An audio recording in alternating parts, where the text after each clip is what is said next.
Greetings and welcome to episode 6 of A Plain Account, where we look at least one of this week's lecture passages and discuss how we are going to preach from it, the best ways to preach from it, some homiletical tools and handles. Thanks for joining us today. My name is Danny Quanstrom. I'm the lead pastor of Hastings Church of the Nazarene in Hastings, Michigan. And here with us, as usual, is Ben Kramer. You want to say hi, Ben? Ben Kramer, lead pastor of Euclid Community Church in Boise, Idaho. And we're also pleased to bring with us today Tara Beth Leach. Tara Beth, welcome. Would you like to introduce yourself a bit? Thank you. Sure. I'm getting a call. There we go. My name is Tara Beth Leach, and I serve at Christ Church of Oak Brook, a non-denominational church in the western suburbs, as a staff pastor. I'm on the teaching and preaching team and teach women's Bible studies. And also finishing, I have 2 more classes left in my Master's of Divinity at Northern Seminary, where I also serve and work as a teaching assistant for Scott McKnight. So between the two, keep pretty busy. Yeah, and you're also a part of Missio Alliance, yeah? Yep, I write for Missio Alliance and will be directing a women's conference in October. So you don't have much going on? No, I usually am pretty bored. Yeah, sounds like it. I have a 3-year-old and 5-year-old boys at home, so they keep me busy as well. Well, thank you so much for sneaking some time in to chat with us today. We're honored to have you as our guest. Sure, I'm delighted to be here. Thanks for having me. Yeah, and maybe before we jump in, I want to ask a fun question. What is the best movie you two have seen recently? That's going to be hard for you, I know, Ben. You're a big movie guy, but what's the best movie you've seen recently? Oh, wow. I confess I'm a terrible movie watcher. Okay. I usually fall asleep in most movies, get bored. I am like a little bit of a productive-aholic, and so movies are, I'd rather be reading a book. So I'm Okay, how about book? Oh, best book? Yeah. Well, probably my favorite from 2015 was Fellowship of Difference by Scott McKnight. I think it's probably one of the most important books for the church and for pastors to read. It's a really an easy read, but really solid information. What's that called? A Fellowship of Difference. Fellowship of Difference. Mm-hmm. Cool. For How about me, you, Ben? it's been A Failure of Nerve, and also Politics of Spirituality by Stringfellow. It's an older text, but it's been very, very informative of my time lately. Far That's better awesome. than any movie. What's that? Far better than any movie. Yeah, okay, sorry, I asked the wrong question. I would say mine, probably A Failure of Nerve, has been the most influential as of late. Leadership in the Age of the Quick Fix. But then I'm also rereading Daring Greatly by Brene Brown, and am really gleaning a lot from that my second time through. So anyway, can we jump into the text that we have for this week? I'll go ahead and read John 2, 1 through 11, this Sunday's Gospel lection. This is the NRSV.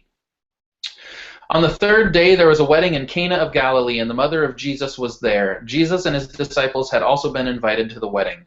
When the wine gave out, the mother of Jesus said to him, "They have no wine." And Jesus said to her, "Woman, what concern is that to you and to me? My hour has not yet come." His mother said to the servants, "Do whatever he tells you." Now standing there were 6 stone water jars for the Jewish rites of purification, each holding 20 or 30 gallons. Jesus said to them, "Fill the jars with water," and they filled them up to the brim. He said to them, "Now draw some out and take it to the chief steward." So they took it. When the steward tasted the water that had become wine and did not know where it came from, though the servants who had drawn the water knew, the steward called the bridegroom and said to him, "Everyone serves the good wine first, and then the inferior wine after the guests have become drunk. But you have kept the good wine until now." Jesus did this, the first of his signs in Cana of Galilee, and revealed his glory, and his disciples believed in him. John 2, 1 through 11, the written word of the Lord. Wow, this is a rich text. This is a full passage. Um, there's a lot. There's so much we could go on. And so I guess the first thing to discuss is what are the things we need to know about the context? What's going on here? What do we need to know about this wedding in Cana of Galilee? I guess just a little note on the context. As a person from Nazareth, where nothing good comes out of, Jesus is prone to hang out in these backwater towns of low repute. And Cana is no different from that. Cana is on the lower end of the working class, mostly impoverished people. So those who get married there are not usually the elite of the elite. They're not going to be the wealthy people. And so when they still have these expectations for wedding feasts, though, to provide wine, which if we look back at Levitical law and in the book of Judges, wine has a connotation for blessing and being merry. It is connected to blessing. And so if you don't provide that for your guests, you are looked on with even more ill repute, even lower status if you don't provide that. So Jesus coming in and providing the best wine in this low town to a lower income couple getting married is literally bringing them back into good favor, bringing them into a higher status in that community. So that would be one little contextual piece we would want to keep in mind in reading this text. Yeah, so wine is blessing. Much to the Nazarene's chagrin, yes. Tara Beth, anything else that we need to know in terms of the context? Yeah, I mean, like you said earlier, there's so much to go on here or happening in this text. As Ben already noted, it would have been an incredible social faux pas to have run out of wine. And Mary, it's been noted in some commentaries, the reason why she noticed right away is, she was a woman, and women were often close to the food and the wine, so she would have been one of the first ones to realize that it was running out. And she approaches Jesus just with the uttermost persistence, and Jesus responds to her. Some say that it was disrespectful, others say, it wasn't so disrespectful, but probably in the way he says, my time has not come yet, woman, a little harsh and intense. But also, I mean, there's just so much going on when Jesus states that my hour has not yet come on. And I don't know if you want to unpack that yet, but that's a really big statement. And there's a lot to talk about as well with the jars. They weren't just any jars, but those had a lot of significance as well. So all things to keep in mind as we're walking through this text. Yeah, and even how it begins on the third day, right? Right. Yeah, I mean, it's, some commentators point out that is an inclusive statement pointing to 2:19 when Jesus, points to the resurrection. And, so this is really a big eschatological text of the kingdom being inaugurated. And that's why Jesus is saying, if as soon as I begin this miracle, then I'm beginning my journey to the cross. But it's not just a miracle, is it? Right. No, it's not. John never uses that word, does he? John never says miracles, they're signs. That's right. It's a sign, which is huge. I mean, even in the Old Testament, when God showed his glory, he did it through signs. Right. And it was their sign in which really inaugurated the kingdom, if you will, and his journey towards the cross.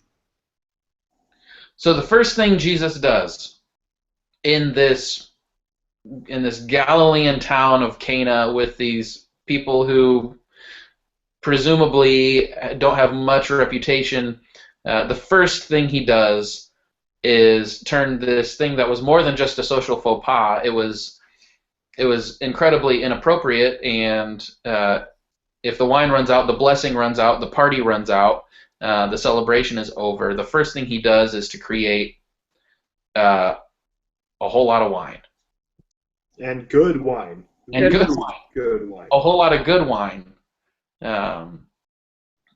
I mean, so there's so many things we could talk about. It's hard to know kind of where to begin. Yeah, well, and I'll just add, I mean, the fact that he did that makes a statement, I think, about how Jesus feels about hospitality and loving neighbor over against ritual purity. Mm. Jesus, again, to me, when I look at this, I'm like, wow, Jesus is, again, he's living out the Shema. Love the Lord your God with all your heart, mind, soul. Love your neighbor as yourself. And time again, whenever Jesus, say, breaks a ritual purity or law, it's often because he's choosing to love the neighbor and show hospitality and concern for his friends first. So that's just one of the many statements that he's making. Absolutely. I think that connects really well with what a lot of people get hung up on this text about Jesus' harshness. I mean, as a son of a mother, I have had very similar conversations with my mom, and we have a very honest relationship. When she would ask me to do something, I can respond where others would think it harsh and saying, "Mom, what are you talking about? Are you crazy?" And we have a relationship where we can go back and forth. But I've hung out with a few Jewish friends, and even in the Latino culture that has some Jewish roots. And they have a lot of things that are left ambiguous or unsaid. Just like, no, he's gonna do this. He's that's my boy. It's like, but Mom, I haven't done this. And the Jewish mother will just step forward and says, no, just do whatever he says. It's like My Big Fat Greek Wedding. They come in like, oh, you don't eat meat? Okay, I'll just make lamb for you. It's just this very unsaid assumption that my son is not going to abandon me. I'm not going to abandon him. He's going to do what I'm going to ask of him and do whatever he says. And so that you see this servant, Mary, who has submitted to God's will for her life from the beginning. This beautiful example of what every Christian should be, to take on the will of God for themselves. Come along and say to the Son and say to everyone else around him, do what he says. Do what he tells you to do. And she never abandons him even to the cross. And so he won't abandon her either in this work. So you see this correlation between the greatest servant among them, Mary, who was submitted to this task, submitting and having others submit to Christ, and continues with him even to the cross. So that's what really stuck out to me as well. Which, it's interesting, in the book of John, these are the only two places that the mother of Jesus appears. Mm-hmm. She's unnamed, and she's here at the wedding in Cana of Galilee, and then she'll be at the cross again. And those are the only two places. And I'm wondering if we can draw some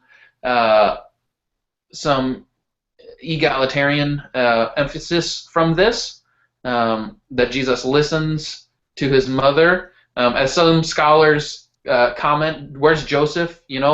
When you read this in the context of the other Gospels, Joseph disappears after Jesus is 12 years old in the temple. He's no longer to be seen. If Joseph has left or has died, then Jesus is the head of the household. He's in charge, especially as now an adult. And so he submits to this woman, to this request, which I think is a really beautiful image. And I think if we could tie this in a little bit to some of the other lections for Sunday, I saw a connection here with Isaiah 62, where the prophet says, for Zion's sake I will not keep silent, and for Jerusalem's sake I will not rest until her vindication shines out like the dawn and her salvation like a burning torch. That there's a bit of this intercession. The prophet is crying out on behalf of Zion to Yahweh. Do we have Mary here interceding on behalf of the wedding hosts to God, and not taking no as an answer, and saying, I'm not, Jesus says it's not my hour, and Mary says, I don't care. Do this thing anyway. And he follows suit. And I guess one question I have is, does Mary know what Jesus is going to do? She doesn't say what he's going to do. She says, do whatever he tells you. He'll take care of it. I don't know what it is, but he's going to do it. Yeah, I think those are really great observations, and I'm glad you pointed some of those out. I mean, the theme of submission is huge, and I think many people brush over that and miss that and don't see that, but that is really big, and it is a beautiful, if you like you said, egalitarian text. And it also, I mean, just this picture that we get of Mary is so consistent with the Mary that we see in all the Gospels.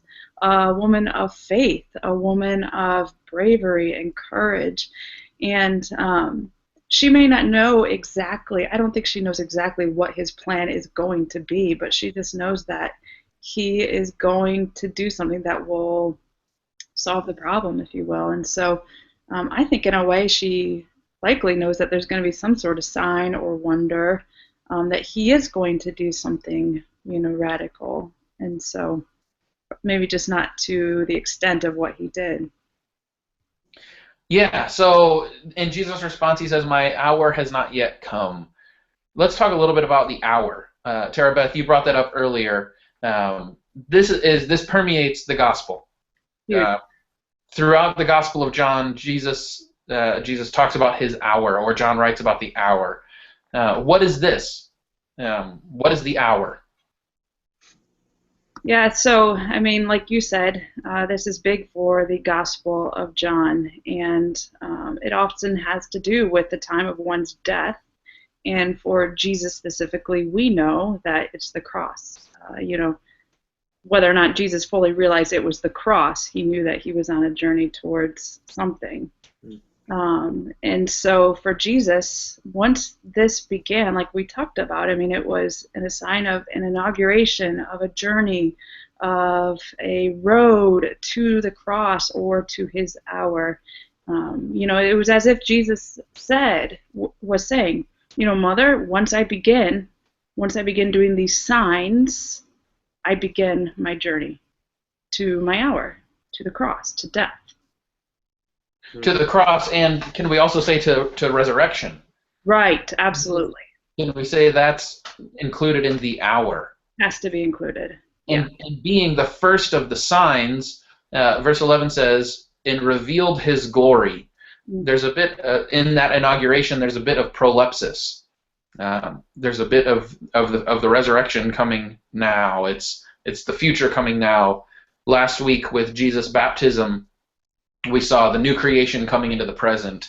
Here, with the water turned into wine, we see a new thing replacing the old thing, which in the resurrection is life replacing the death. And you see a mirroring here as well between the good wine and the inferior wine. We have to ask, what is inferior wine? It's closer to vinegar and hyssop, which is what Jesus was given to be nourished on the cross. You have him giving to the poor, the broken, the marginalized, the greatest wine, the new, the resurrection, the life in this party. He has literally saved them from both social and spiritual salvation. Here, and then you rush to the cross, and he has the inferior wine given to him. He's taken on that death at his hour on the cross. So what do we make of the 6 stone jars for Jewish rites of purification, each holding 20 or 30 gallons? Yeah, which meant that they were immersion pools. It wasn't, because they did pour water on their hands for one way of purification, but these were total immersion pools. And I mean, this is no significance, but I just think, oh, gross. That wine went in there. That's just my brain thinks, well, that's just totally gross. But obviously, there are some really big significance here that it was for ritual purposes, and to empty them violated custom, and not only to empty them, but then to replace it with wine was a huge violation. And again, I think that one of the messages that this sends is that Jesus is loving the groom, loving the bride, loving the neighbor, loving the guest, and showing hospitality, more concern for his friends than ritual purity, which makes a really big statement about the new kingdom that is being inaugurated. Tara Beth, would you associate that, since you said immersion pools? I couldn't help but think of baptism, and what, when we're talking about ritual purity, is it emphasizing the baptism, the importance of our baptism to be ushered into this kingdom that Christ is breaking into the world? If we're being immersed in that, and he changes that to wine, I can't help but think of the baptism and the importance of that in the faith of the Christian. Yeah, I didn't see that and I hadn't thought of that yet, but I think that's a really interesting point to think about. I mean, the new baptism is totally linked to the new kingdom that's been inaugurated and is being inaugurated. Mm-hmm. So let's just to kind of keep it moving. When does the sign take place? At what point does the water become wine? Mm. Is it when they fill the jars? Is it when they take when they draw the water? Is it when they drink? Steward tasted, it looks like. So, but there's no proclamation of it in the text, is there? No, there's not. This is the most ordinary miracle story. Like, I mean, it's great, but Jesus doesn't spit on the ground and rub mud on somebody's eyes. He doesn't pronounce anything. It's just there. It's the most, there's nothing significant. It's, hey, fill up these jars and then take it to the steward. But at what point does the transition happen? And as I'm reflecting on that, I think, how often do we want to see this new thing happen in these remarkable ways? We want kind of this crisis moment. We want to be able to point to this time, but what if it just kind of happens in the process? Do we trust that type of transformation? Yeah, I think, getting into application here then, I think that's an important conversation to have. And even for me, that's a conversation that my husband and I have all the time. I had a crisis moment. I had multiple crisis moments. And my husband, Danny, you grew up with him. Your dad was his pastor. He doesn't remember, a crisis moment. It just always was. It was kind of the gradual nods of the soul and the heart and slow transformation, and he's still being transformed. So I think that's an interesting point to bring up. We look for those moments, those crisis moments, and we want to be able to say, this is when it happened, but sometimes there's some mystery, isn't there? Mm-hmm. When it happened, when did the transition from the water to wine happen? Mm-hmm. I don't know. But it happened, right?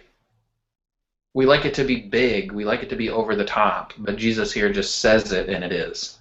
Right. He doesn't even say that it's turned to wine. All he says is fill the jars with water and take it to the steward. So they did. So, Tara Beth, you started moving towards application. What are ways that we can approach this text? How do we preach it? What do we look at in terms of our homiletical application of John 2?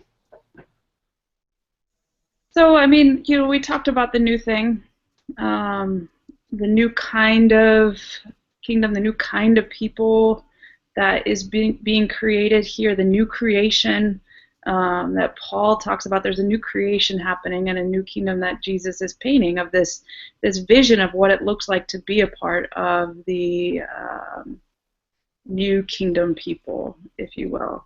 And so there's some big things of a new thing, that we see here.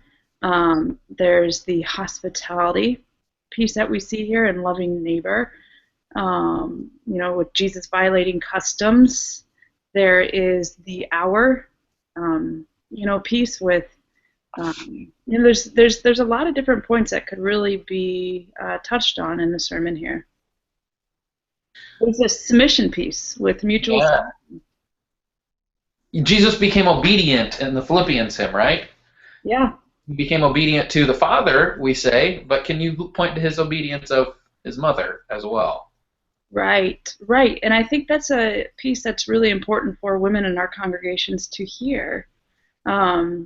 We are Nazarenes, and we are egalitarian, and we believe in mutual submission, and we believe in mutual submission in marriages, but in our congregations, there are people that are still entrenched in patriarchy, and it's in us, and there's still undoing to be done. And I think that there are couples that maybe need to hear that Jesus submitted to Mary, and what it means. Well, with the connotations of wine, I can't help but think of communion, the Eucharist. When Mary says, "Do whatever he tells you," and then Jesus says, "Do this in remembrance of me."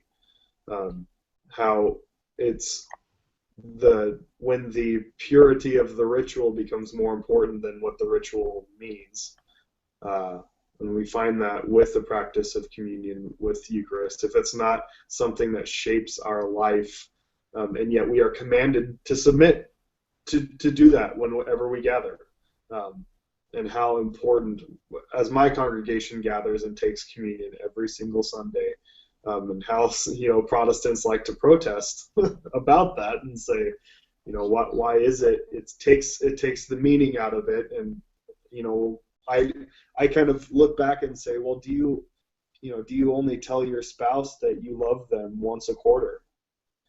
Or do you tell them every time you get the chance? And to submit to do this in remembrance of Christ, we are saying, I love you.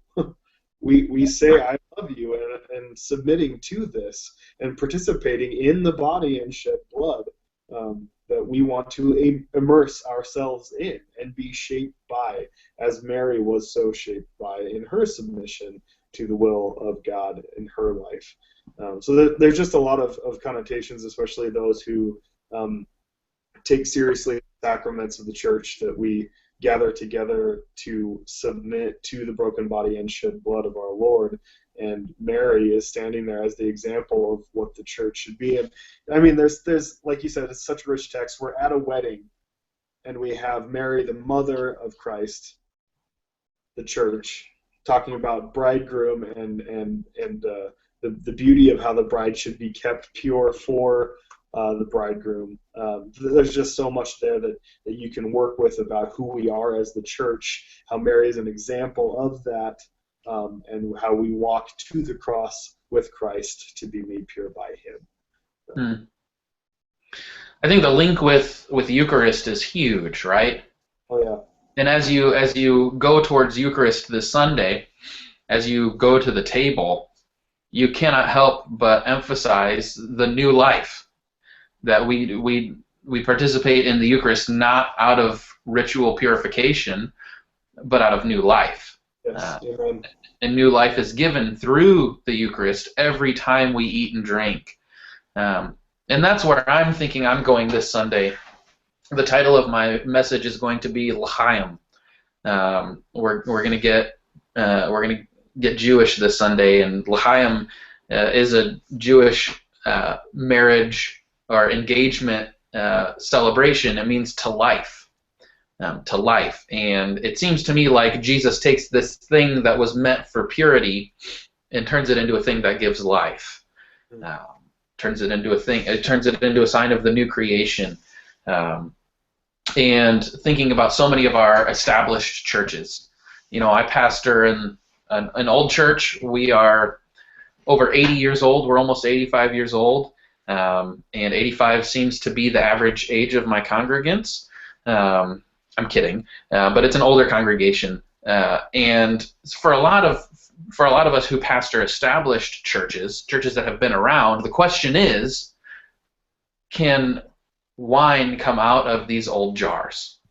Can this thing that has been in the Church of the Nazarene, we can look at, we have been people of purity, right? Mm. We care. You don't drink, smoke, or chew, or go with girls that do, right?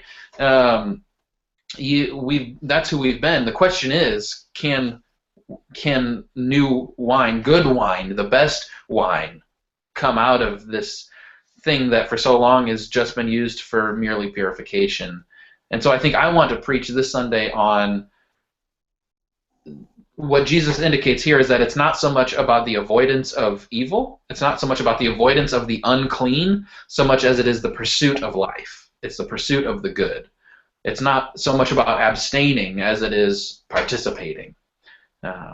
We participate, we drink the new wine in order to participate in the new life that Christ has for us.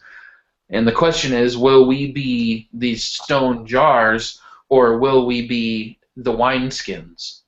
Because later on, Jesus will talk about you can't put new wine into old wineskins, otherwise they will burst and they'll be no good.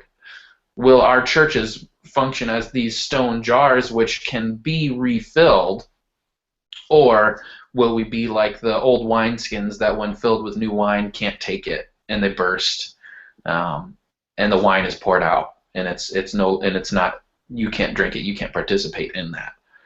Will we be like these stone jars, which, according to Jewish ritual, these stone jars could be purified again. You could clean these jars and you could reuse them.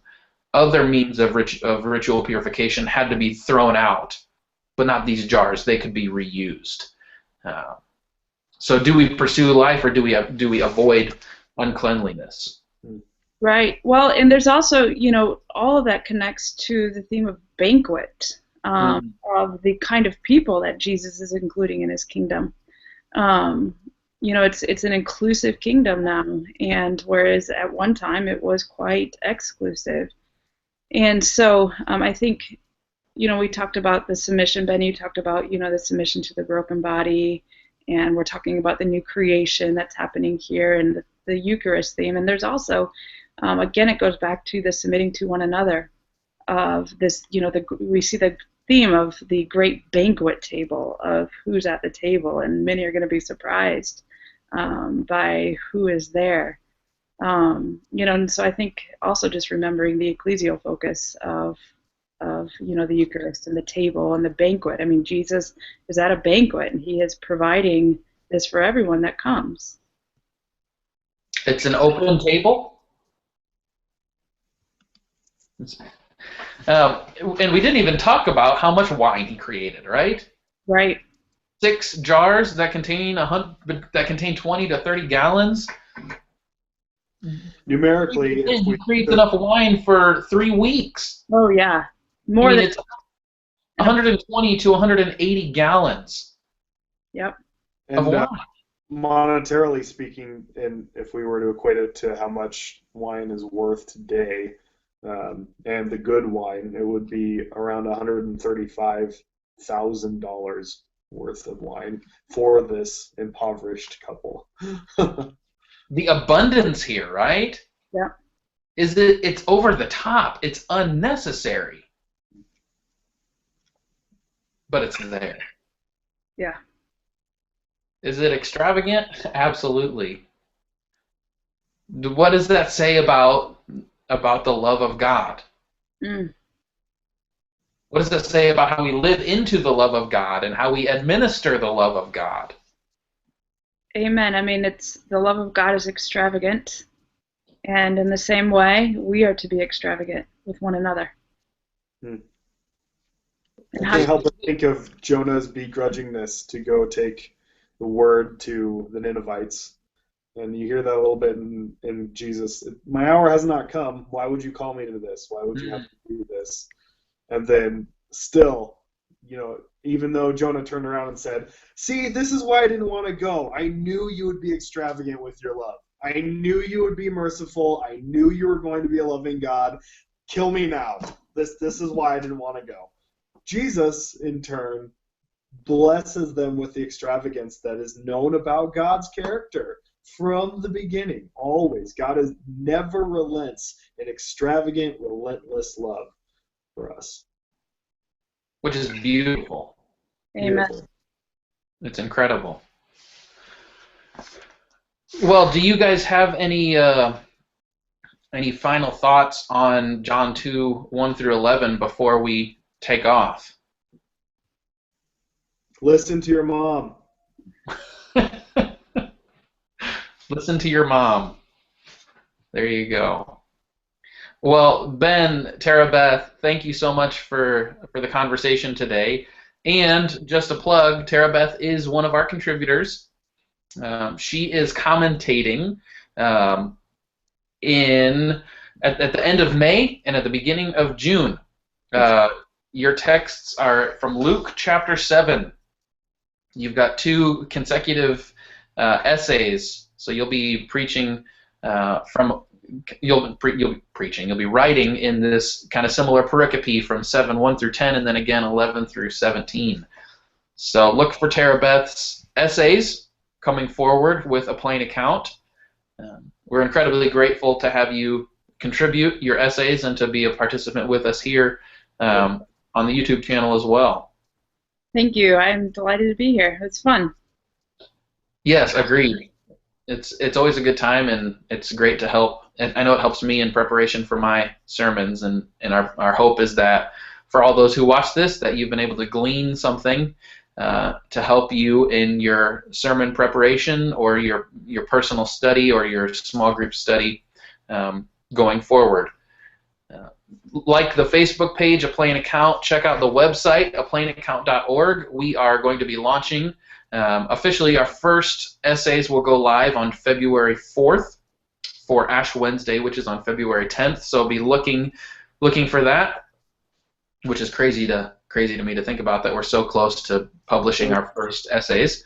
So check it out. Follow us on Twitter. Subscribe to this YouTube channel, as every week we have a rich dialogue like we've just had today. So check it out, and thank you for your support. And yeah, I think that's all the plugs I have for now. But, we look forward to everything that's coming. And yes, thank you. Peace of Christ be with all those who are bringing the Lord's word to the congregations this Sunday. Amen. Thank you, friends. Take care.